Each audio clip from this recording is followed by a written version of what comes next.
Okay, here's my Starmax P-51 gunfighter. Did the maiden flight today. Maiden flight was good. Second flight was even better. But on the third flight, the motor made a god-awful noise on takeoff, and I lost power. So I'm going to try to duplicate the noise here and see if you guys can help me troubleshoot what's causing it.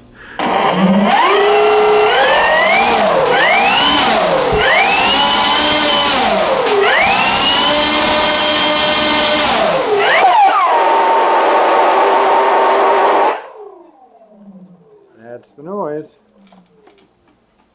And any help would be appreciated. Thank you very much.